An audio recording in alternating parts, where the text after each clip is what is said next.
Welcome to ash and literature.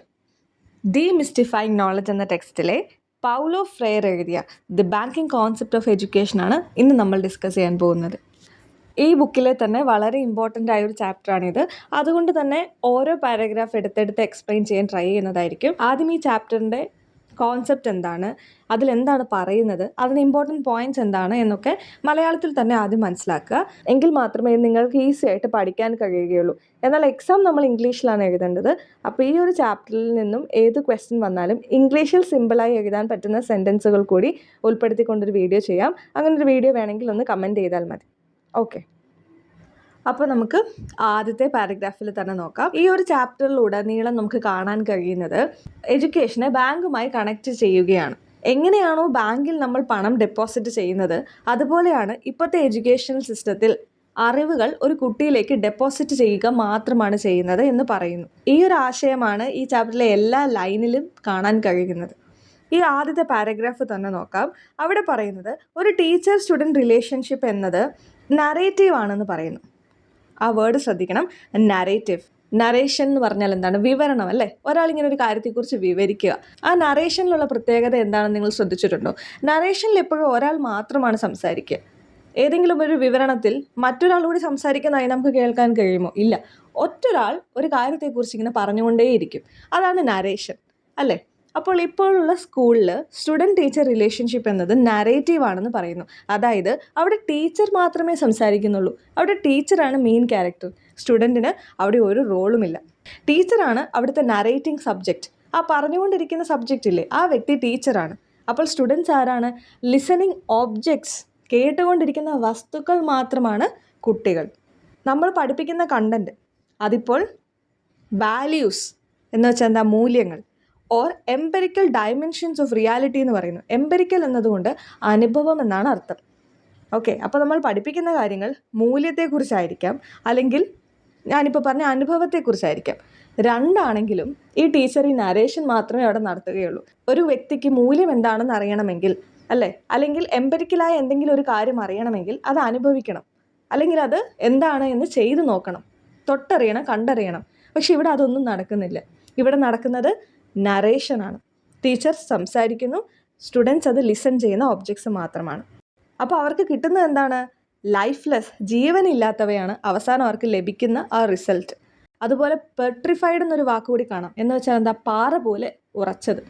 Okay, അവർക്ക് കിട്ടുന്നതിൽ നിന്നും അവർക്ക് പുതിയതായി എന്തെങ്കിലും ആഡ് ചെയ്യാനോ കുറയ്ക്കാനോ ഒന്നും പറ്റില്ല. ടീച്ചർ എന്താണോ പറയുന്നത് അത് പാറ പോലെ ഉറച്ചതാണ്.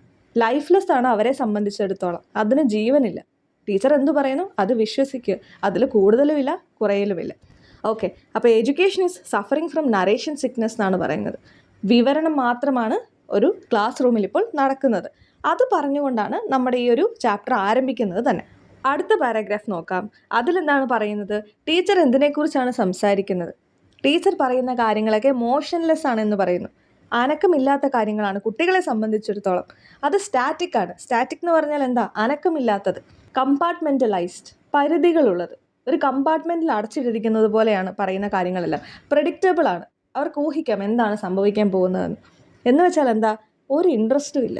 അവർക്കൊന്നും കോൺട്രിബ്യൂട്ട് ചെയ്യാനില്ല. അവരെ പഠിപ്പിക്കുന്ന കാര്യങ്ങളൊക്കെ അവർക്ക് ഏലിയനാണ്. എന്ന് വെച്ചാൽ എന്താ? അവരുടെ അനുഭവ പരിധിയിൽ നിന്നും അപ്പുറത്തേക്കുള്ള എന്തൊക്കെയോ കാര്യങ്ങളാണ് അവരെ പഠിപ്പിക്കുന്നത്. ഇവിടെ ടീച്ചറുടെ ടാസ്ക് എന്താ? കുട്ടികളോട് ഈ നരേഷൻ ഒന്ന് പറഞ്ഞ് കംപ്ലീറ്റ് ചെയ്യുക. എന്തൊക്കെയോ കാര്യങ്ങൾ അവരോട് പറയുക. ഒറിജിനലായ റിയാലിറ്റിയിൽ നിന്നും ഡിറ്റാച്ച്ഡ് എന്ന് പറഞ്ഞാൽ എന്താ? വിട്ടു നിൽക്കുന്ന, റിയാലിറ്റിയിൽ നിന്നും വിട്ടു നിൽക്കുന്ന കാര്യങ്ങളാണ് അവരോട് പറയുന്നത്. ടീച്ചർ പറയുന്ന വാക്കുകളൊക്കെ അവർക്ക് ഹോളോ ആണ്, പൊള്ളയാണ്, ഒന്നുമില്ല. അവർക്ക് അതിൽ നിന്നൊന്നും കിട്ടുന്നില്ല. ഏലിയനേറ്റഡ് ആണ്. അവർക്ക് പരിചയമില്ലാത്ത കാര്യങ്ങളാണ് അവരോട് പറയുന്നത്. അവിടെ നിങ്ങൾക്ക് കാണാം ഏലിയനേറ്റിംഗ് വെർബോസിറ്റി എന്നൊരു വാക്കല്ലേ. വെർബോസിറ്റി എന്ന് പറഞ്ഞാൽ വാചാലത എന്നാണ്. ഏലിയനേറ്റിംഗ് വെർബോസിറ്റി, അവർക്ക് പരിചയമില്ലാത്ത വാചാലത മാത്രം, അല്ലാതെ അവരുടെ ഉള്ളിലേക്ക് ഒന്നും പോകുന്നില്ല. ഒരു വാചാലത മാത്രം. ടീച്ചർ എന്തൊക്കെയോ പറയുന്നു. അടുത്തത് പറയുന്നു, ഈ നരേറ്റീവ് എഡ്യൂക്കേഷനിലെ ഞാനിപ്പോൾ പറഞ്ഞ ടീച്ചർ വിവരണം മാത്രം നടത്തുന്ന ആ ഒരു ടൈപ്പ് ഓഫ് എഡ്യൂക്കേഷൻ, അതിലെന്താണ് പ്രത്യേകത എന്ന് ചോദിച്ചാൽ അവിടെ ഇമ്പോർട്ടൻസ് സൊണോറിറ്റി ഓഫ് വേർഡ്സിനാണ്. സൊണോറിറ്റി എന്ന് പറഞ്ഞാൽ മുഴക്കം. ആ വാക്കുകളുടെ മുഴക്കത്തിനാണ് അവിടെ പ്രാധാന്യം. പറയുന്ന വാക്കുകൾ ക്ലിയർ ആയിരിക്കുക, അല്ലെങ്കിൽ ആ കണ്ടന്റ് എത്രയും വേഗം കുട്ടികളിലേക്ക് എത്തിക്കുക, അതിന് മാത്രമേ അവിടെ പ്രാധാന്യമുള്ളൂ. അല്ലാതെ അവരുടെ ട്രാൻസ്ഫോമിങ് പവറിന് അവിടെ പ്രത്യേകതയില്ല. ട്രാൻസ്ഫോമിംഗ് എന്ന് പറഞ്ഞാൽ എന്താ? ഒന്നിനെ മറ്റൊന്നിലേക്ക് മാറ്റുന്നതിനെയാണ് നമ്മൾ ട്രാൻസ്ഫോമിംഗ് എന്ന് പറയുക അല്ലേ. ശരിക്കും എന്തിനാണ് എഡ്യൂക്കേഷൻ? ഒരാളെ നമ്മൾ മറ്റൊരു വ്യക്തിയാക്കി മാറ്റണം എഡ്യൂക്കേഷൻ കൊണ്ടല്ലേ. അവനൊരു അറിവ് ലഭിക്കുന്നത് കൊണ്ട് അവൻ്റെ ലൈഫിൽ എന്തെങ്കിലും ഒരു ട്രാൻസ്ഫോർമേഷൻ നടക്കണം, ഒരു മാറ്റം നടക്കണം. അതിനുള്ള പവറാണ് അവന് എഡ്യൂക്കേഷൻ വഴി കൊടുക്കേണ്ടത്. എന്നാൽ ഇവിടെ അതൊന്നും നടക്കുന്നില്ല. ട്രാൻസ്ഫോമിംഗ് പവർ അല്ല ഈ നരേറ്റീവ് എഡ്യൂക്കേഷൻ്റെ ലക്ഷ്യം. മറിച്ച് എന്താണ്? സൊണോറിറ്റി ഓഫ് വേർഡ്സ്, വെറുതെ വാക്കുകളുടെ ഒരു മുഴക്കം മാത്രമേ അവിടെ നടക്കുന്നുള്ളൂ. ഇവിടെ പഠിപ്പിക്കുന്നു 4 times is 16. ഓക്കെ, അപ്പോൾ ഒരു കുട്ടി എന്താണ് അത് ബൈ ഹാർട്ട് പഠിക്കുകയാണല്ലേ. 4 times 4 16, 4 times 4 16 അല്ലേ. അവിടെ കുട്ടി എന്താ ചെയ്യാണ്? ആദ്യം റെക്കോർഡ് ചെയ്യുന്നു. കുട്ടി അത് എഴുതിയെടുത്ത് റെക്കോർഡ് ചെയ്യുന്നു. അതിനുശേഷം അത് മെമ്മറൈസ് ചെയ്യുന്നു, മനപ്പാടാക്കുന്നു, ആൻഡ് റിപ്പീറ്റ്. പിന്നെ അവർ ഒരു റോബോട്ട് അല്ലെങ്കിൽ ഒരു മെഷീൻ പറയുന്നത് പോലെ അത് റിപ്പീറ്റ് ചെയ്തുകൊണ്ടേ ഇരിക്കുകയാണ്. ശരിക്കും ഈ 4 times 4 എന്നതുകൊണ്ട് എന്താണ് അർത്ഥമാക്കുന്നത്? അതെങ്ങനെയാണ് 16 വരുന്നത്? അവർക്കത് പ്രാക്ടിക്കലി ഒരാൾക്ക് കാണിച്ചു കൊടുക്കാൻ പറ്റുമോ? അവർക്കത് തെളിയിച്ച് കാണിക്കാൻ പറ്റുമോ 4 into 4 16 ആണ് എന്ന്? അങ്ങനെയുള്ള കാര്യങ്ങൾക്കൊന്നും ഇവിടെ പ്രാധാന്യമില്ല. കുട്ടി എന്ത് ചെയ്യുക? കുട്ടി റെക്കോർഡ് ചെയ്യുക, കുട്ടി അത് മെമ്മറൈസ് ചെയ്യുക, കുട്ടി അത് റിപ്പീറ്റ് ചെയ്തുകൊണ്ടേ ഇരിക്കുക. അതാണ് ഈ നരേറ്റീവ് എഡ്യൂക്കേഷനിൽ സംഭവിക്കുന്നത്. അടുത്ത പാരഗ്രാഫ് നോക്കാം. Narration leads the students to memorize mechanically the narrated content. ഈ നരേഷൻ എന്ന് പറയുന്ന വിവരണം കുട്ടികളെ എന്തിലേക്കാണ് നയിക്കുന്നത്? അവരിത് മെക്കാനിക്കലി ഓർത്ത് വയ്ക്കുകയാണ്. പൊതുവെ പറഞ്ഞാൽ നമ്മുടെ ബൈ ഹാർട്ട് സ്റ്റഡിയാണ് അവിടെ നടക്കുന്നത്. അതെന്തുകൊണ്ട് വന്നു, എങ്ങനെ വന്നു എന്നൊന്നും കുട്ടി ചിന്തിക്കുന്നേയില്ല. പറഞ്ഞ കാര്യം, ടീച്ചർ പറഞ്ഞ കാര്യം ബൈ ഹാർട്ട് ചെയ്ത് പഠിക്കുകയാണ്. ഇവിടെ ശരിക്കും എന്താണ് നടക്കുന്നത് എന്ന് പറഞ്ഞിട്ടുണ്ടെങ്കിൽ കുട്ടികളെ ഒരു കണ്ടെയ്നറായി, ശൂന്യമായ ഒരു പാത്രമായി കണക്കാക്കുകയാണ്. ഓക്കെ, പക്ഷെ അതെന്ത് ചെയ്യണം? അത് ടീച്ചറാൽ നിറയ്ക്കപ്പെടണം. അങ്ങനെയാണ് അവരുടെ ഈ നരേറ്റീവ് എഡ്യൂക്കേഷൻ്റെ ഒരു കോൺസെപ്റ്റ് എന്ന് പറയുന്നത്. കുട്ടികൾ ശൂന്യമായ പാത്രമാണ്, അത് ടീച്ചർ നിറയ്ക്കണം. ഒരു ടീച്ചർക്ക് എത്രത്തോളം അത് നിറയ്ക്കാൻ പറ്റുമോ ആ ടീച്ചർ അത്രയും നല്ലതാണ്. ഒരു കുട്ടി എത്ര വിനയത്തോടെ അത് സ്വീകരിക്കുന്നു ആ കുട്ടി അത്രയും നല്ലതാണ് എന്നതാണ് ഈ നരേറ്റീവ് എഡ്യൂക്കേഷൻ്റെ ഒരു വിശ്വാസം. ഓക്കെ, അപ്പം നരേറ്റീവ് എഡ്യൂക്കേഷൻ കുട്ടികളെ എങ്ങനെയാണ് കണക്കാക്കുന്നത്? അവർ ശൂന്യമായ പാത്രമായാണ് അവർ കണക്കാക്കുന്നത്. ഒരു ടീച്ചർ ആ ശൂന്യമായ പാത്രം നിറയ്ക്കണം. എത്ര നന്നായി നിറയ്ക്കുന്നു ആ ടീച്ചർ അത്രയും നല്ല ടീച്ചർ. ആ കുട്ടി എത്ര വിനയത്തോടെ, നിങ്ങൾക്ക് കാണാം മീക്കിലി എന്നൊരു വാക്കല്ലേ, മീക്കിലി എന്ന് പറഞ്ഞാൽ വിനയം. എത്ര വിനയത്തോടെ ആ പാത്രം നിറയ്ക്കാൻ ആഗ്രഹിക്കുന്നു അല്ലെങ്കിൽ അനുവദിക്കുന്നു ആ കുട്ടി അത്രയും നല്ല കുട്ടി. അതാണ് ഇപ്പോഴത്തെ വിദ്യാഭ്യാസ നയം എന്ന് പറയുന്നു. അടുത്ത പാരഗ്രാഫിലാണ് ഈ ഒരു ചാപ്റ്ററിൻ്റെ അല്ലേ ബാങ്കിങ് കോൺസെപ്റ്റ്, ബാങ്കുമായുള്ള ഒരു കണക്ഷനെ കുറിച്ച് പറഞ്ഞു തുടങ്ങുന്നത്. Education thus becomes an act of depositing. ഇതിൽ നിന്ന് തന്നെ നമുക്ക് മനസ്സിലാക്കാം എഡ്യൂക്കേഷൻ എന്ന് പറയുന്നത് ഒരു ഡെപ്പോസിറ്റിംഗ് ആയി കണക്കാക്കാം. ഇവിടെ ആരാണ് ഡെപ്പോസിറ്റർ? ആരാണ് എഡ്യൂക്കേഷൻ കൊടുത്തുകൊണ്ടിരിക്കുന്ന ആൾ? ടീച്ചറാണ് ഇവിടുത്തെ ഡെപ്പോസിറ്റർ. ബാങ്കിൽ പണം ഇടുന്ന ആളാരാണ്? അയാളാണ് ഡെപ്പോസിറ്റർ അല്ലേ. അതുപോലെ എഡ്യൂക്കേഷൻ ഫില്ല് ചെയ്ത് കൊടുക്കുന്ന ആളാരാണ്? ടീച്ചർ. അപ്പോൾ ടീച്ചറാണ് ഡെപ്പോസിറ്റർ. സ്റ്റുഡൻസ് ആരാണ്? ഡെപ്പോസിറ്ററീസ് ആണ്. ഒരു പരാതിയും പരിഭവവും ഇല്ലാതെ ടീച്ചർ തരുന്ന കാര്യങ്ങളൊക്കെ സ്വീകരിച്ച് വെക്കുക എന്ന ദൗത്യം മാത്രം. ആശയവിനിമയത്തിന് പകരം ടീച്ചർ എന്താണ് ഇഷ്യൂ ചെയ്യുന്നതെന്നാണ് പറയുന്നത്? പ്രസ്താവനകൾ ഇറക്കുകയാണ്. എന്നിട്ട് എന്ത് ചെയ്യും? ഡെപ്പോസിറ്റ്സ് നടത്തും. അഥവാ ടീച്ചർക്ക് അറിയുന്ന കാര്യങ്ങൾ കുട്ടികളിലേക്ക് ഇങ്ങനെ പകർന്നു കൊടുക്കും. അത് കുട്ടികൾ വളരെ മയത്തോടെ അത് റിസീവ് ചെയ്യുന്നു, സ്വീകരിക്കുന്നു, ഓർത്ത് വയ്ക്കുന്നു. പിന്നെ മെഷീൻസിനെ പോലെ അത് റിപ്പീറ്റ് ചെയ്തുകൊണ്ടേയിരിക്കുന്നു. അപ്പോൾ ഇവിടെ ഒരു ബാങ്ക് എന്താണോ ചെയ്യുന്നത് അതാണ് ഒരു സ്റ്റുഡൻറ്റും ചെയ്യുന്നുള്ളൂ. അവരെന്താ ചെയ്യുന്നത്? റിസീവ് ചെയ്യുന്നല്ലേ, പണം മേടിക്കുന്നു. അതുപോലെ തന്നെ കുട്ടികളും ഈ ടീച്ചർ തരുന്ന ആ ഒരു നോളജ് അത് റിസീവ് ചെയ്യുന്നു, ഫയൽ ചെയ്യുന്നു, അടുക്കി വെക്കുന്നു അല്ലേ. നമ്മുടെ മനസ്സിൽ നമുക്ക് കിട്ടിയ കാര്യങ്ങൾ അടുക്കി വെക്കുന്നു. അത് തന്നെയല്ലേ ബാങ്കിലും ചെയ്യുന്നത്, ഫയൽ ചെയ്യുന്നു. And storing the deposits. എന്നിട്ട് ബാങ്ക് എന്ത് ചെയ്യും? അതിങ്ങനെ സ്റ്റോർ ചെയ്ത് വെക്കും. അത് തന്നെയാണ് കുട്ടികൾ എന്ത് ചെയ്യുക? ഈ കിട്ടിയ സാധനം സ്റ്റോർ ചെയ്ത് വെക്കും. പക്ഷെ ഇവിടെ നമുക്ക് പറയാം അവർക്ക് ഓപ്പർച്യൂണിറ്റി ഉണ്ടല്ലേ. അവർ കളക്ടേഴ്സ് ആവുന്നുണ്ട്, അല്ലെങ്കിൽ കാറ്റലോഗേഴ്സ്, അവർ പട്ടിക തയ്യാറാക്കുന്നുണ്ട്. അവർക്ക് കുറേ കാര്യങ്ങൾ കിട്ടുന്നുണ്ട്, അത് കളക്ട് ചെയ്ത് വെക്കാൻ കുട്ടികൾക്ക് പറ്റുന്നുണ്ട്. എങ്കിലും ഇവിടെ എഡ്യൂക്കേഷൻ നല്ല രീതിയിൽ കിട്ടുന്നുണ്ട് അല്ലെങ്കിൽ നോളജ് ലഭിക്കുന്നുണ്ട് എന്ന് നമുക്ക് പറയണമെങ്കിൽ അവിടെ എന്ത് നടക്കണം? അവിടെ ഇൻവെൻഷൻ നടക്കണം. അവരെന്തെങ്കിലും ഒരു കാര്യം സ്വയം കണ്ടെത്തണം അല്ലേ. ഇപ്പോൾ പറഞ്ഞ ബാങ്കിങ് കോൺസെപ്റ്റിൽ എന്തൊക്കെ ഇല്ല? അവർക്ക് ക്രിയേറ്റിവിറ്റി ഇല്ല, ട്രാൻസ്ഫർമേഷൻ, ഒരു കാര്യത്തെ മറ്റൊരു കാര്യമാക്കി തീർക്കാൻ അവർക്ക് കഴിയുന്നില്ല. നോളജ് എന്ന് പറയുന്നത് മിസ്ഗൈഡഡ് ആണ്. അവർക്ക് ശരിയായ രീതിയിലല്ല അവർക്ക് അറിവുകൾ ലഭിക്കുന്നത്. ഇവിടെ കാണാം for apart from inquiry, apart from praxis, individuals cannot be truly human. Inquiry എന്ന് പറഞ്ഞാൽ എന്താ? ഗവേഷണം. പ്രാക്സിസ് എന്ന് പറഞ്ഞാൽ എന്താ? പ്രാക്ടിക്കലായ കാര്യങ്ങൾ, പ്രവർത്തിച്ച് നേടേണ്ട കാര്യങ്ങൾ. അപ്പോൾ ഈ പരീക്ഷണവും ഗവേഷണവും പ്രാക്ടിക്കലും പ്രവർത്തികളൊന്നും ഇല്ലാതെ ഒരാളും ശരിയായ മനുഷ്യനായി മാറുന്നില്ല. Individuals cannot be truly human, അത് അസാധ്യമാണ്. എന്നാൽ ഈ ബാങ്കിങ് സിസ്റ്റം ഓഫ് എഡ്യൂക്കേഷനിൽ ടീച്ചർ പറയുന്നത് ബൈ ഹാർട്ടായി പഠിക്കുന്ന ഒരു കുട്ടിയിൽ ഇതൊന്നും സംഭവിക്കുന്നില്ല. അടുത്ത പാരഗ്രാഫ് നോക്കാം. ബാങ്കിങ് കോൺസെപ്റ്റ് ഓഫ് എഡ്യൂക്കേഷനിൽ നോളജ് എന്ന് പറയുന്നത് കുറച്ച് ആളുകൾക്ക് മാത്രം കനിഞ്ഞു നൽകിയ എന്തോ ഒരു അനുഗ്രഹം പോലെയാണ്. അവരതെന്ത് ചെയ്യും? ഒന്നും അറിയാത്ത ചില ആളുകൾക്ക് ആ അനുഗ്രഹം പകർന്നു കൊടുക്കുന്നു. മറ്റുള്ള ഒരാളിൽ അവർ ആബ്സല്യൂട്ടായി ഇഗ്നോറൻ്റ് ആണ്, അവർ പൂർണ്ണമായും ഒന്നും അറിയാത്തവരാണ് എന്ന് അവരിൽ അടിച്ചേൽപ്പിക്കുകയാണ്. ഇവിടെ ശരിക്കും നടക്കുന്നത് എന്താണ്? ഒപ്രഷനാണ് അല്ലേ? അടിമത്തം തന്നെയാണ്, ഒരു രീതിയിലുള്ള അടിമത്തമാണ്. മാത്രവുമല്ല, എഡ്യൂക്കേഷനും നോളജും എന്ന് പറയുന്നത് ഗവേഷണവും പരീക്ഷണവും നടത്തേണ്ട ഒന്നാണ് എന്നതിനെ ഖണ്ഡിക്കുകയാണ്, എതിർക്കുകയാണ്. ടീച്ചർ എന്താണ് കുട്ടികളുടെ മുന്നിൽ അവർ നേടിയെടുക്കേണ്ട എന്തോ ഒന്നായി സ്വയം അവതരിപ്പിക്കുന്നു. അവിടെ നമുക്കൊരു ഹഗേലിയൻ ഡയലക്റ്റിനെ കുറിച്ച് കാണാം അല്ലേ? അവിടെ പറയുന്നത് മാസ്റ്റർ സ്ലേവ് ഡയലക്റ്റ് എന്ന് പറഞ്ഞൊരു കാര്യം ഉണ്ടായിരുന്നു. അവിടെ എന്താണ്? സ്ലേവ്സിന് ഒരു തരത്തിലുള്ള ഫ്രീഡവും ഇല്ല. മാസ്റ്റർ എന്ത് പറയുന്നോ അത് കംപ്ലീറ്റായി വിശ്വസിക്കുക, അത് കംപ്ലീറ്റായി ചെയ്യുക. മാസ്റ്റർ എന്തു പറയുന്നോ അത് ചെയ്യുക. ചിന്ത എന്ന് പറയുന്ന ഒരു കാര്യം സ്ലേവിൻ്റെ ഭാഗത്ത് നിന്നില്ല. അവിടെ നടക്കുന്നത് എന്താണ്? ഒപ്രഷനും ഡോമിനേഷനുമാണ്. അത് തന്നെയാണ് ഈ ബാങ്കിങ് സിസ്റ്റം ഓഫ് എഡ്യൂക്കേഷനിൽ അല്ലെങ്കിൽ ഈ നറേറ്റീവ് എഡ്യൂക്കേഷനിൽ ഒരു സ്റ്റുഡൻറ്റും ടീച്ചറും തമ്മിലുള്ള ബന്ധം എന്ന് പറയുന്നു. ടീച്ചറാണ് അവിടുത്തെ മാസ്റ്റർ, സ്റ്റുഡൻസ് ആണ് അവിടുത്തെ സ്ലേവ്. എന്നാൽ യഥാർത്ഥത്തിൽ ഈ സ്ലേവിന് ചിന്തിക്കാനുള്ള കഴിവില്ലേ? സ്ലേവ് എന്നും ഒപ്രസ്ഡായിട്ട് നിൽക്കേണ്ടവനാണോ? അല്ല. സ്ലേവ് അവൻ്റെ ശരിയായ ശക്തി തിരിച്ചറിയുന്നില്ല. എന്നാൽ അത് തന്നെയാണ് ഇവിടെയും നടക്കുന്നത്. സ്റ്റുഡൻസിൻ്റെ പവർ ശരിയായി മനസ്സിലാക്കുന്നില്ല. ഒരിക്കലും സ്റ്റുഡൻസ് എന്ന് പറയുന്നത് എംപ്റ്റി ആയ വെസൽസോ ഒന്നുമില്ലാത്ത കണ്ടെയ്നേഴ്സോ അല്ല. ടീച്ചർ എന്ന് പറയുന്ന വ്യക്തിയോ പൂർണ്ണമായ അറിവ് നേടിയ ഒരു വ്യക്തിയുമല്ല. അടുത്ത പാരഗ്രാഫിൽ raison d'être of libertarian education എന്ന് കാണാം. ഈ റൈസ് ആൻഡ് ഡെറ്റർ എന്ന് പറയുന്നത് ഒരു ഫ്രേസാണ്. ഈ ലിബർട്ടേറിയൻ എഡ്യൂക്കേഷൻ എന്ന് പറയുന്നത് ലിബറേഷൻ ഇമ്പോർട്ടൻസ് കൊടുക്കുന്നതാണ്. ലിബറേഷൻ എന്ന് പറഞ്ഞാൽ എന്താ? സ്വാതന്ത്ര്യം തന്നെയാണ്. ഒപ്രഷനെതിരെ ചാലഞ്ച് ചെയ്തുകൊണ്ട്, ക്രിട്ടിക്കൽ തിങ്കിങ്ങിന് ഇമ്പോർട്ടൻസ് കൊടുത്തുകൊണ്ട്, സ്വതന്ത്രമായി ചിന്തിക്കുന്നതിനെ സപ്പോർട്ട് ചെയ്യുന്ന ഒന്നാണ് ഈ ലിബർട്ടേറിയൻ എഡ്യൂക്കേഷൻ. അവർ ഇമ്പോർട്ടൻസ് കൊടുക്കുന്നത് എന്തിനാ? റീകൺസൈലേഷൻ എന്ന് പറയും. എന്ന് വെച്ചാൽ എന്താ? പൊരുത്തപ്പെടൽ എന്നാണ് അതിന് അർത്ഥം. ഏതൊരു എഡ്യൂക്കേഷനും തുടങ്ങേണ്ടത് ഒരു ടീച്ചറും സ്റ്റുഡൻറ്റും തമ്മിലുള്ള കോൺട്രാഡിക്ഷൻ കൊണ്ടാണ് എന്ന് പറയും.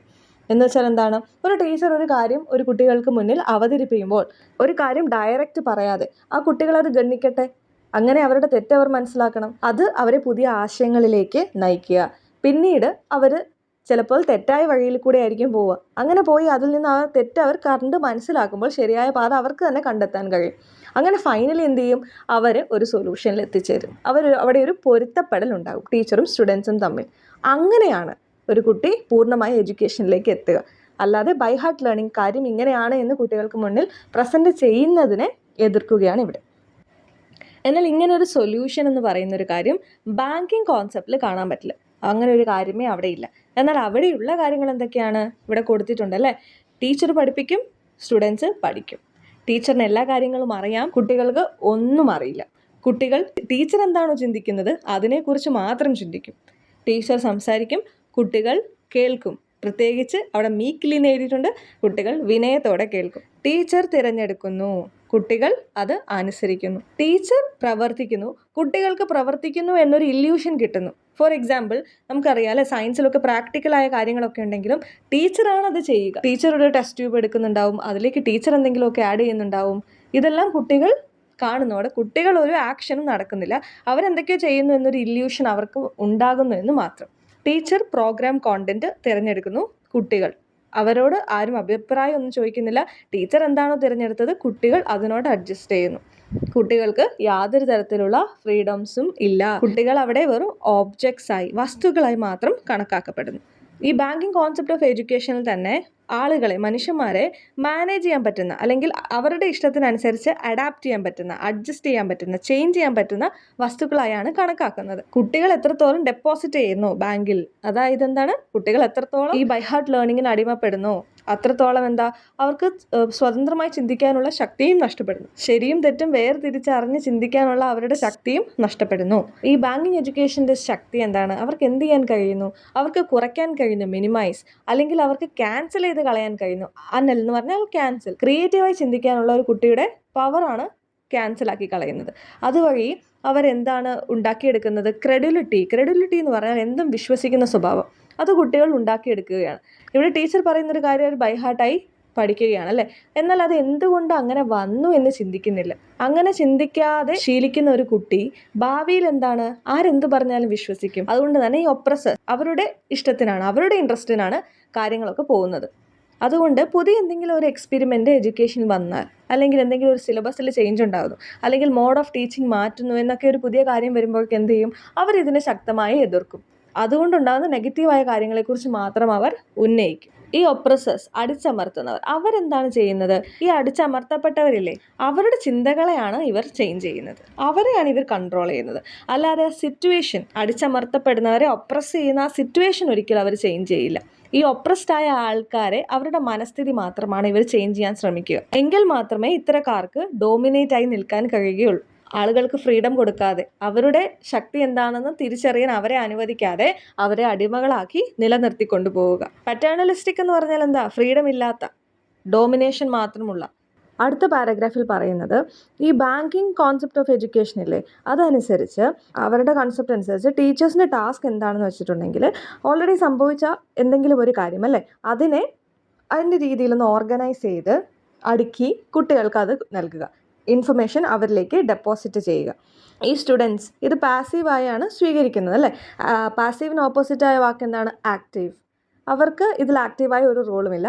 ആ കൊടുക്കുന്ന കാര്യങ്ങൾ അവർ പാസീവായി സ്വീകരിക്കുന്നു. അവർക്കിത് പാസീവായാണ് നൽകപ്പെടുന്നത്, അതുകൊണ്ട് അവരത് സ്വീകരിക്കുന്നതും പാസീവായി തന്നെ. അതുകൊണ്ട് അവർ ഈ ലോകത്തോട് അങ്ങനെ അഡ്ജസ്റ്റ് ചെയ്ത് പോകുന്നു. ഈ ഒരു പാസീവായി നിൽക്കുന്നതാണ് ആർക്ക് വേണ്ടത്, ഈ ഒപ്രസേഴ്സിന് വേണ്ടത്. എങ്കിൽ മാത്രമേ അവർ സൃഷ്ടിച്ച ആ ഒരു ലോകത്തിൽ അവർക്ക് ആളുകളെ ഇങ്ങനെ ഫിറ്റ് ചെയ്യാൻ പറ്റത്തുള്ളൂ. മാത്രവുമല്ല, അങ്ങനെയാകുമ്പോൾ അവരെ ആരും ക്വസ്റ്റ്യൻ ചെയ്യാൻ വരികയുമില്ല. എല്ലാവരും പാസീവായ ആൾക്കാരാണ്. ഒന്നും അവർക്ക് ആക്റ്റീവായി നൽകുന്നില്ല, ഒന്നും ആരും ആക്റ്റീവായി സ്വീകരിക്കുന്നതുമില്ല. അതുകൊണ്ട് പാസീവായ കാര്യങ്ങളോടാണ് ഈ ഒപ്രസേഴ്സിന് താല്പര്യം. അടുത്ത പാരഗ്രാഫ് എന്താണെന്ന് വെച്ചിട്ടുണ്ടെങ്കിൽ, ഇതെല്ലാം കൺട്രോൾ ചെയ്യുന്ന ആളുകൾ മജോറിറ്റി ആണോ മൈനോറിറ്റി ആണോ? മൈനോറിറ്റി ആണ് അല്ലേ. ചില ചുരുക്കം ആളുകളാണ് ഇതിനെ കൺട്രോൾ ചെയ്യുന്നത്. അവരാണ് ഡോമിനൻ്റ് മൈനോറിറ്റി എന്ന് പറയുന്നത്. ഇവരെന്ത് ചെയ്യുന്നു, ബാക്കിയുള്ള മജോറിറ്റിക്ക് അവർ കാര്യങ്ങൾ പ്രിസ്ക്രൈബ് ചെയ്യുന്നു. ഇവിടെ പ്രിസ്ക്രൈബ് എന്നത് ആജ്ഞാപിക്കുക എന്ന് വരുന്നു. ഈ ആജ്ഞാപിക്കുന്ന പല കാര്യങ്ങളും ആളുകൾ എന്ത് ചെയ്തു, കംപ്ലീറ്റായി സ്വീകരിക്കുകയാണ് അല്ലേ. ബാക്കിയുള്ള മെജോറിറ്റി ഇത് കംപ്ലീറ്റായി സ്വീകരിക്കുകയാണ്. അവർക്ക് പിന്നീടും ഈസിയായി അവർ പ്രിസ്ക്രൈബ് ചെയ്തുകൊണ്ടേയിരിക്കുന്നു, വീണ്ടും വീണ്ടും ആജ്ഞാപിക്കുന്നു. ബാങ്കിങ് കോൺസെപ്റ്റ് ഓഫ് എഡ്യൂക്കേഷനിൽ നടക്കുന്നത് ഒബ്വിയേറ്റ് തിങ്കിങ് ആണ്. ഒബ്വിയേറ്റ് തിങ്കിങ് എന്ന് പറഞ്ഞിട്ടുണ്ടെങ്കിൽ റോട്ട് ലേണിംഗ് എന്ന് തന്നെയാണ് അർത്ഥം. റോട്ട് ലേണിംഗ് എന്നാൽ ബൈ ഹാർട്ട് പഠനം അല്ലേ. ക്രിട്ടിക്കൽ തിങ്കിങ്ങോ ക്രിയേറ്റീവ് തിങ്കിങ്ങോ ഒന്നുമില്ല. ജസ്റ്റ് എന്താണോ പറയുന്നത് അത് ഇടം വലം നോക്കാതെ സ്വീകരിക്കുന്നു. അടുത്ത പാരഗ്രാഫിൽ ഹൈപ്പർ ട്രോഫി എന്നൊരു വാക്ക് കാണാം അല്ലേ. അതിനർത്ഥം എന്താണെന്ന് വെച്ചാൽ എന്താണ്, എക്സാജറേറ്റ് ചെയ്യുക. ടീച്ചേഴ്സിനെ എന്താണ്, എക്സാജറേറ്റ് ചെയ്താണ് പ്രസൻറ്റ് ചെയ്യപ്പെടുന്നത് അല്ലേ. എല്ലാം അറിവുള്ളവർ, എല്ലാം അറിയുന്നവർ, ബാക്കി എല്ലാവരും എംപ്റ്റി ആയ കണ്ടെയ്നേഴ്സ് എന്ന രീതിയിലാണ് ബാങ്കിങ് കോൺസെപ്റ്റിൽ പ്രസൻറ്റ് ചെയ്യുന്നത്. എന്നാൽ ഒരു എഡ്യൂക്കേഷൻ നല്ല രീതിയിൽ പോകണമെങ്കിൽ അവിടെ എന്തുണ്ടായിരിക്കണം, അവിടെ നിങ്ങൾക്ക് കാണാം സോളിഡാരിറ്റി എന്ന വാക്കല്ലേ, ഐക്യം ഉണ്ടായിരിക്കണം. ഇതൊരിക്കലും ഒരു ഒപ്രസർ ഉള്ളപ്പോൾ നടക്കില്ല. സോളിഡാരിറ്റി റിക്വയർസ് ട്രൂ കമ്മ്യൂണിക്കേഷൻ, തമ്മിലുള്ള നല്ല കമ്മ്യൂണിക്കേഷൻ ഉണ്ടായിരിക്കണം. പിന്നെ നമുക്കവിടെ കാണാം രണ്ട് വാക്കുകൾ, ബയോഫീലിയ ആൻഡ് നെക്രോഫീലി അല്ലേ. ബയോഫീലിയ എന്ന് പറയുന്നത് love for learning, growth, transformation ഒക്കെയാണ്. സെയിം ടൈം ഈ നെക്രോഫീലി എന്ന് പറയുന്നത് എന്താണ്, ഫിയർ ഓഫ് ചേഞ്ച് ഉണ്ടാകുമോ എന്ന പേടി. ഇപ്പോൾ രണ്ട് ആശയങ്ങളാണ് ഇവിടെ പ്രസൻറ്റ് ചെയ്യപ്പെടുന്നത്. ബയോഫീലി എന്ന് പറയുമ്പോൾ എന്താണ്, ആളുകൾക്ക് ക്രിയേറ്റീവായി തിങ്ക് ചെയ്യാനുള്ള കഴിവ്, ഫ്രീഡം, റോട്ട് ലേണിങ്ങിനെതിരാണ് അവിടെ നടക്കുന്നത്. എന്നാൽ നെക്രോഫൈലിലോ അത് നേരെ ഓപ്പോസിറ്റ് അല്ലേ, memorization, rote learning, passive listeners, passive learning എല്ലാമാണ് ഇവിടെ നടക്കുന്നത്. അപ്പോൾ ലിബറേഷൻ നടക്കണമെങ്കിൽ, ഇതിൽ സ്വാതന്ത്ര്യം ലഭിക്കണമെങ്കിൽ എന്ത് ചെയ്യണം, ഈ ബാങ്കിങ് കോൺസെപ്റ്റ് എന്ന് പറയുന്ന ഒരു കാര്യത്തെ മാറ്റിമറിക്കണം. എന്നാൽ എന്താണ് സംഭവിക്കുന്നത്, ഈ മാറ്റം കൊണ്ടുവരാൻ ആഗ്രഹിക്കുന്നവർ പോലും ഈ ഒരു ബാങ്കിങ് കോൺസെപ്റ്റിൽ തന്നെ പെട്ടുപോവുകയാണ്. നമുക്കൊരിക്കലും അവരെ ഏലിയനേറ്റ് ചെയ്തുകൊണ്ട്, ഏലിയനേറ്റ് എന്ന് പറഞ്ഞാൽ എന്താ, ഒറ്റയ്ക്കാക്കുക അല്ലേ. ഏലിയനേറ്റ് ചെയ്യുക എന്ന് പറഞ്ഞാൽ എന്താ, അവരെ ഒറ്റയ്ക്കാക്കുക. ഒരിക്കലും നമുക്ക് ആരെയും ഒറ്റയ്ക്കാക്കിക്കൊണ്ട് ലിബറേഷൻ അല്ലെങ്കിൽ സ്വാതന്ത്ര്യം ഉണ്ടാക്കിയെടുക്കാൻ നമുക്ക് കഴിയില്ല. മനുഷ്യനിലേക്ക് അറിവ് വെറുതെ ഡെപ്പോസിറ്റ് ചെയ്തതുകൊണ്ടും കാര്യമില്ല. ഇവിടെ എന്താണ് നടക്കേണ്ടത്, ഈ ഡെപ്പോസിറ്റ് ചെയ്യുക എന്നതിന് ഉപരിയായി നമ്മൾ കൊടുക്കേണ്ടത് പോസിങ് ഓഫ് പ്രോബ്ലംസ് ആണ്. സ്റ്റുഡൻസിന് ഒരു പ്രോബ്ലം ഇട്ട് കൊടുക്കുക. റിയൽ ലൈഫിൽ ഉണ്ടാകുന്ന ഒരു പ്രശ്നങ്ങളാണ് അവരുടെ മുന്നിൽ പ്രസൻറ്റ് ചെയ്യേണ്ടത്. അപ്പോഴാണ് അവർ അതിനെക്കുറിച്ച് ആലോചിക്കുക, അവർ കാര്യങ്ങൾ കണ്ടുപിടിക്കാൻ തുടങ്ങും. ഡെപ്പോസിറ്റ് മേക്കിംഗ് എന്ന കോൺസെപ്റ്റ് മാറി പോസിങ് ഓഫ് പ്രോബ്ലംസ് മനുഷ്യന് കൊടുക്കണം. ഓക്കെ, ഇനി ഉടനീളം നിങ്ങൾക്ക് കാണാൻ കഴിയുന്ന ഒരു കാര്യമാണ് പ്രോബ്ലം പോസിങ് എഡ്യൂക്കേഷൻ എന്നുള്ളത്. നമ്മളിപ്പോൾ പറഞ്ഞില്ലേ, സ്റ്റുഡൻസിന് ഒരു പ്രോബ്ലം കൊടുക്കുക, റിയൽ ലൈഫ് പ്രോബ്ലം, അതുവഴി കുട്ടികൾ ചിന്തിക്കുക, അനലൈസ് ചെയ്യുക, എങ്ങനെ ഒരു സൊല്യൂഷൻ കണ്ടെത്താം എന്ന് കുട്ടികൾ അവരുടെ ബ്രെയിൻ യൂസ് ചെയ്യുന്നു. അവിടെ പാസീവ് എന്ന രീതി മാറി ആക്റ്റീവിലേക്ക് വരികയാണ്. അപ്പോൾ ഇനി നമുക്ക് ബാങ്കിങ് കോൺസെപ്റ്റ് ഓഫ് എഡ്യൂക്കേഷൻ അല്ല വേണ്ടത്, പ്രോബ്ലം പോസിങ് എഡ്യൂക്കേഷൻ ആണ് എന്ന് ആദ്യം മനസ്സിലാക്കുക. അപ്പോൾ ഈ ബാങ്കിങ് കോൺസെപ്റ്റ് ഓഫ് എഡ്യൂക്കേഷനെ ബ്രേക്ക് ചെയ്തുകൊണ്ട് പ്രോബ്ലം പോസിങ് എഡ്യൂക്കേഷൻ വരണം. ഈ ബാങ്കിങ് കോൺസെപ്റ്റ് ഓഫ് എഡ്യൂക്കേഷനിൽ എന്തൊക്കെയായിരുന്നു ഉണ്ടായിരുന്നത്? ടീച്ചർ ഓഫ് ദ സ്റ്റുഡൻസ് അല്ലേ, സ്റ്റുഡൻസിൻ്റെ teacher, and students of the teacher, ടീച്ചറിൻ്റെ സ്റ്റുഡൻസ്, ഇങ്ങനെ 2 ടേംസ് ആയിരുന്നു ഉണ്ടായിരുന്നത് അല്ലേ. ഇവിടെ ആർക്കായിരുന്നു അധികാരം, പവർ ആർക്കായിരുന്നു? ടീച്ചറിനായിരുന്നു. എന്നാൽ നമ്മുടെ പ്രോബ്ലം പോസിങ് എഡ്യൂക്കേഷൻ വരുമ്പോൾ ഒരു പുതിയ ടേം, ഒരു പുതിയ വാക്ക് ഉണ്ടാവുകയാണ്. എന്താണത്? ടീച്ചർ സ്റ്റുഡൻറ്റ് വിത്ത് സ്റ്റുഡൻസ് ടീച്ചേഴ്സ്. ഇവിടെ ടീച്ചറിനോ കുട്ടിക്കോ അല്ല പവർ, രണ്ടുപേരും ഈക്വലായി. ഇവിടെ എല്ലാം അറിയാവുന്ന ഒരു ഗോഡ് ലൈക്ക് ഫിഗർ ആയിട്ടല്ല ടീച്ചറിനെ പ്രസൻറ്റ് ചെയ്യുന്നത്, അതുപോലെ ഒന്നും അറിയാത്ത എംപ്റ്റി കണ്ടെയ്നേഴ്സ് ആയിട്ടല്ല സ്റ്റുഡൻസിനെയും പ്രസൻറ്റ് ചെയ്യുന്നത്. ഇവിടെ ടീച്ചർ കുട്ടികളെ പഠിപ്പിക്കുന്ന ഓരോ നിമിഷത്തിലും ടീച്ചർ പഠിച്ചുകൊണ്ടിരിക്കുകയാണ്.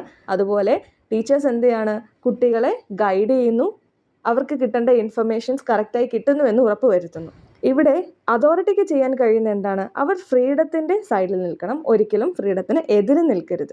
ഇവിടെ സത്യം പറഞ്ഞാൽ നോ വൺ ടീച്ചേഴ്സ് അനദർ, ആരും ആരെയും പഠിപ്പിക്കുന്നില്ല, എന്നാൽ nor is anyone self taught, ആരും സ്വയം പഠിക്കുന്നുമില്ല.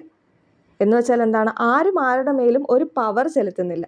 ഒരാളെ പഠിപ്പിക്കുന്നു എന്നൊരു പവർ ആരും ചെലുത്തുന്നില്ല, എന്നാൽ ഒരാളില്ലാതെ ഒരാൾക്ക് പഠിക്കാനും കഴിയുന്നില്ല. വിച്ച് മീൻസ് എല്ലാവരും ഇൻ്റർ ഡിപ്പെൻഡൻ്റ് ആണ്, ആർക്കും ഒരു എക്സ്ട്രാ പവർ നമ്മൾ കൊടുക്കുന്നില്ല. പീപ്പിൾ ടീച്ച് ഈച്ച് അതർ, എല്ലാവരും തമ്മിൽ പഠിപ്പിക്കുകയാണ്. ഈ ഒരു പാരഗ്രാഫിൽ മെയിനായി പറയുന്നത് ഈ പ്രോബ്ലം പോസിങ് എഡ്യൂക്കേഷനെ കുറിച്ചാണ്.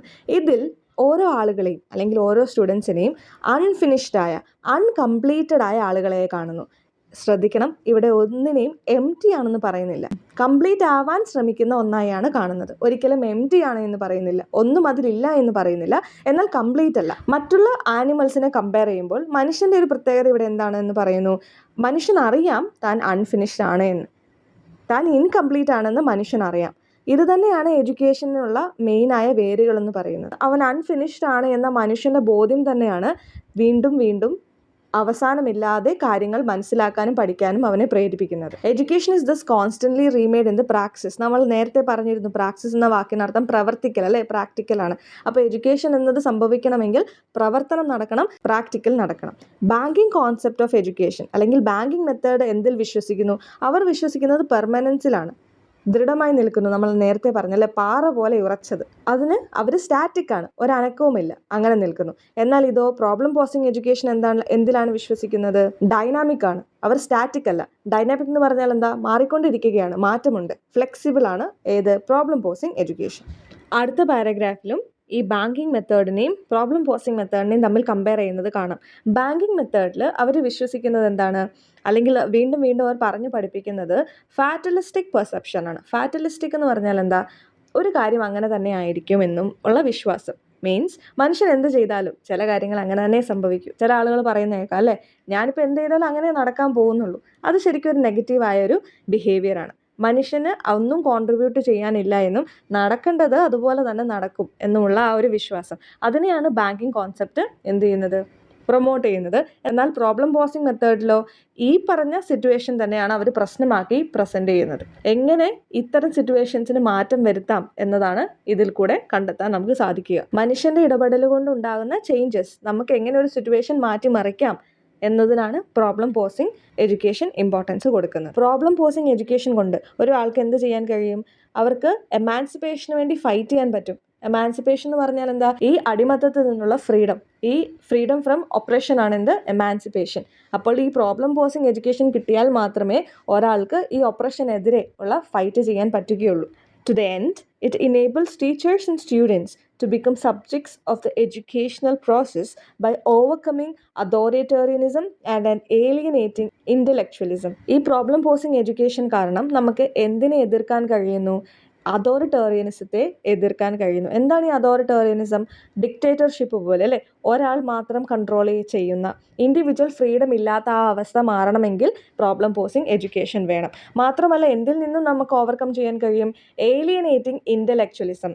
എന്താണ് ഈ ഏലിയനേറ്റിംഗ് ഇൻ്റലക്ച്വലിസം? ഒരു കോൺസെപ്റ്റ് പ്രസൻറ്റ് ചെയ്യുമ്പോൾ അതിനെ പ്രാക്ടിക്കലായ അതിൻ്റെ എല്ലാ കോൺസെപ്റ്റിൽ നിന്നും അകറ്റി നിർത്തിക്കൊണ്ട് തിയറി മാത്രം പഠിപ്പിക്കുന്നത് ഒരു തരത്തിലുള്ള ഏലിയനേറ്റിംഗ് ഇൻ്റലക്ച്വലിസമാണ് അല്ലേ? കാരണം എന്താണ്, അവിടെ പ്രാക്ടിക്കൽ എന്ന് പറയുന്ന ഒരു കാര്യത്തെ അകറ്റി നിർത്തുകയാണ്.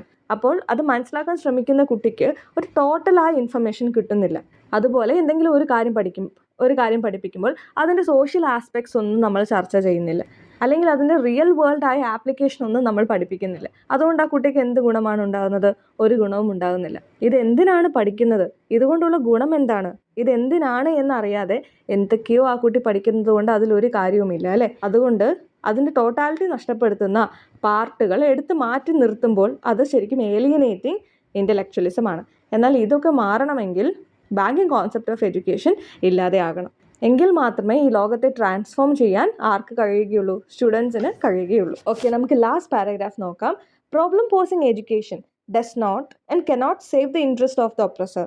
പ്രോബ്ലം പോസിംഗ് എഡ്യൂക്കേഷൻ ഒരിക്കലും ഒപ്രസേഴ്സിനോടൊപ്പം നിൽക്കുകയില്ല. ഒരിക്കലും അവരുടെ ഇൻട്രസ്റ്റിനെ ഫേവർ ചെയ്യാൻ പ്രോബ്ലം പോസിംഗ് എഡ്യൂക്കേഷന് കഴിയുകയില്ല. കാരണം എന്താണ്? ഈ ഒപ്രസർ ഒരിക്കലും കേൾക്കാൻ ഇഷ്ടപ്പെടാത്ത ഒരു വാക്കാണെന്ത്? വൈ, എന്തുകൊണ്ട് അല്ലേ? ഒരിക്കലും അവരെ ക്വസ്റ്റ്യൻ ചെയ്യുന്നത് ഒരിക്കലും ഒരു ഒപ്രസറിനും സപ്പോർട്ട് ചെയ്യാൻ കഴിയില്ല, ഒരിക്കലും അത് അവർ വിട്ടുതരികയുമില്ല. അതുകൊണ്ട് തന്നെ ഈ പ്രോബ്ലം പോസിംഗ് എഡ്യൂക്കേഷൻ ഒരിക്കലും ആരുടെ ഫേവറേറ്റ് ആയിരിക്കില്ല? ഒപ്രസറിൻ്റെ ഫേവറേറ്റ് ആയിരിക്കില്ല. അപ്പോൾ ഇങ്ങനെ ഒരു കാര്യം വരണമെങ്കിൽ അതിന് നമുക്ക് ആര് വേണം? ഒരു റെവല്യൂഷണറി സൊസൈറ്റി വേണം. റെവല്യൂഷണറി സൊസൈറ്റി എന്ന് പറഞ്ഞാൽ എന്താ? അവർ ഒരു ചേഞ്ച് ഇനീഷ്യേറ്റ് ചെയ്യുന്ന ആൾക്കാരായിരിക്കും, ഒരു മാറ്റത്തിന് തുടക്കം കുറിക്കുന്നവരായിരിക്കും, ട്രാൻസ്ഫോർമേറ്റീവ് പവർ ഉള്ളവരായിരിക്കും, ഒരു കാര്യത്തിനെ ട്രാൻസ്ഫോം ചെയ്യുന്നു, കംപ്ലീറ്റ് ആയി മാറ്റിമറിക്കുന്ന ഒരു സൊസൈറ്റി ആയിരിക്കും. ഈ റെവല്യൂഷണറി ലീഡേഴ്സ് അവരുടെ കംപ്ലീറ്റ് പവർ യൂസ് ചെയ്തുകൊണ്ട് തന്നെ ഈ മെത്തേഡ് പ്രാബല്യത്തിൽ വരുത്തണം. ഒരു കാരണവശാലും ഒരു ലീഡേഴ്സും ബാങ്കിങ് കോൺസെപ്റ്റ് ഓഫ് എഡ്യൂക്കേഷൻ മുന്നോട്ട് വയ്ക്കാൻ പാടില്ല. ലാസ്റ്റ് ലൈൻ എന്താണ്? They must be revolutionary. അവർ ഇപ്പം ഞാൻ പറഞ്ഞതുപോലെ റെവല്യൂഷണറി ആയിരിക്കണം. That is to say dialogical from the outside. അവർ ഡയലോജിക്കൽ ആയിരിക്കണം. ഡയലോജിക്കൽ എന്ന് പറയുമ്പോൾ എന്താ? രണ്ടുണ്ടല്ലേ? അതുതന്നെ എന്താണ് പറയുന്നത്? കമ്മ്യൂണിക്കേഷൻ, രണ്ട് സൈഡും കണക്കാക്കണം. എന്നാൽ നമ്മുടെ ബാങ്കിങ് കോൺസെപ്റ്റ് ഓഫ് എഡ്യൂക്കേഷൻ ഡയലോജിക്കലാണോ? അല്ല, അത് അതോറിറ്റേറിയനിസമാണ് സപ്പോർട്ട് ചെയ്യുന്നത്. അതിൽ ഒരാളെ ഡയലോഗുള്ളൂ, ഒരാൾക്കേ ഡയലോഗുള്ളൂ, ഒരാളെ സംസാരിക്കുന്നുള്ളൂ, അത് ടീച്ചറാണ്. എന്നാൽ ഡയലോജിക്കൽ എന്ന് പറയുമ്പോൾ എന്താണ്? അത് കൊളാബറേറ്റീവായൊരു മെത്തേഡാണ് കാണിക്കുന്നത്, ആളുകൾ ഒന്നിച്ച് ചെയ്യുന്ന ഒരു കാര്യം, കമ്മ്യൂണിക്കേഷൻ ഉള്ളൊരു കാര്യം, രണ്ട് സൈഡിൽ നിന്നും സപ്പോർട്ടുള്ള ഒരു കാര്യം. അപ്പോൾ ഇത്രയൊക്കെ കാര്യങ്ങളാണ് ഈ ബാങ്കിങ് കോൺസെപ്റ്റ് ഓഫ് എഡ്യൂക്കേഷൻ എന്ന ചാപ്റ്ററിൽ പറയുന്നത്. ഇമ്പോർട്ടൻ്റ് ആയ പോയിൻറ്റ്സ് ഒക്കെ നിങ്ങൾക്ക് മനസ്സിലായി എന്ന് വിചാരിക്കുന്നു. Thank you.